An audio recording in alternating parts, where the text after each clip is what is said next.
আসসালামু আলাইকুম। আমরা ওলামায়ে কেরাম যারা আছি অন্যের নির্ভরশীল হয়ে চলি, এই কথাটা প্রায় সময় আমি বলি। আপনারা যদি দেখেন, রাস্তায় বের হন, দেখবেন মসজিদের নাম বলে, মাদ্রাসার নাম বলে অনেক ওলামায়ে কেরামরা টাকা উঠাচ্ছে। আমি স্বচক্ষে দেখেছি অনেক ওলামায়ে কেরামদের এই অবস্থা। কেন ভাই, আমরা কেন মানুষের কাছে হাত পাতব?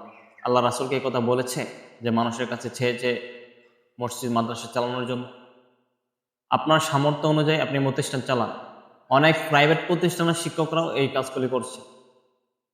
আপনারা যদি প্রমাণ চান, আমি প্রমাণ দিতে পারবো।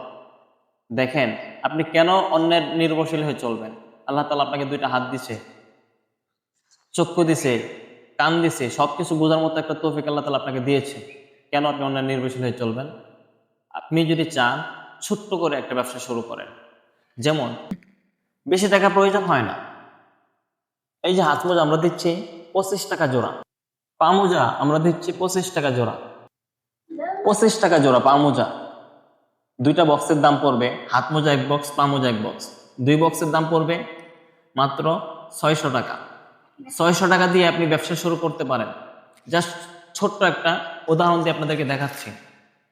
যে আপনি যদি 600 টাকা দিয়ে ব্যবসা শুরু করেন, 600 টাকাকে আপনি 1200 টাকা বানাতে পারবেন।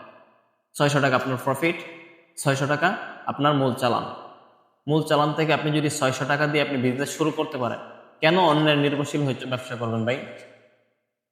মাদ্রাসার নামে, মসজিদের নামে টাকা উঠানো বাদ দিয়ে আপনারা নিজের পায়ে দাঁড়ানোর চেষ্টা করেন। প্রতিষ্ঠান চালাতে হলে, প্রতিষ্ঠান চালাতে হলে প্রতিষ্ঠানের জন্য যে মানুষের কাছে হাত পেতে টাকা দিবে, টাকা আনবেন, এর জন্য প্রতিষ্ঠান চালাবেন? কোনো প্রয়োজন নেই। এখনকার মাদ্রাসার স্টুডেন্টরা পড়ালেখা করতে চায় না, গার্জেনরা করাতে চায় না। জাস্ট শুধু নাম, মাদ্রাসায় পড়ালেখা করছে, আলেম হয়েছে, হাফেজ হয়েছে। আপনি দেখেন, আলেম হাফেজ হয়ে কি করবে?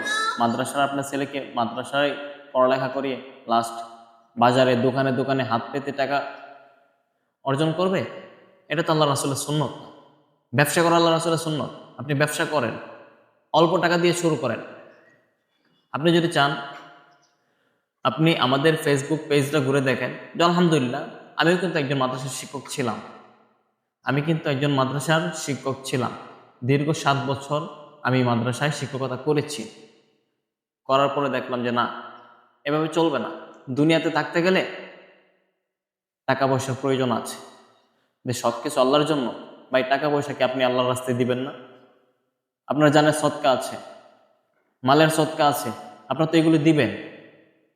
আপনি যদি অন্যের নির্ভরশীল হয়ে চলাফেরা করেন, অন্যের কাছে হাত পেতে চলেন, তো সেভাবে তো আপনি যেভাবে চলতে চান, আল্লাহ তাআলা আপনাকে সেভাবেই চালাবে। তো অন্যের উপর নির্ভরশীল না হয়ে নিজে কিছু করার চেষ্টা করেন। আশা করি ভালো কিছু পারবেন ইনশাল্লাহ। আমি জাস্ট শুধু একটা প্রোডাক্ট দেখাইলাম, হাত মোজা এবং পা মোজা দেখাইছি। এরকম অনেক, অগণিত, অসংখ্য প্রোডাক্ট আছে। আপনারা চাইলে এগুলো নিয়ে কাজ করতে পারেন। আসসালামু আলাইকুম রহমতুল্লাহ।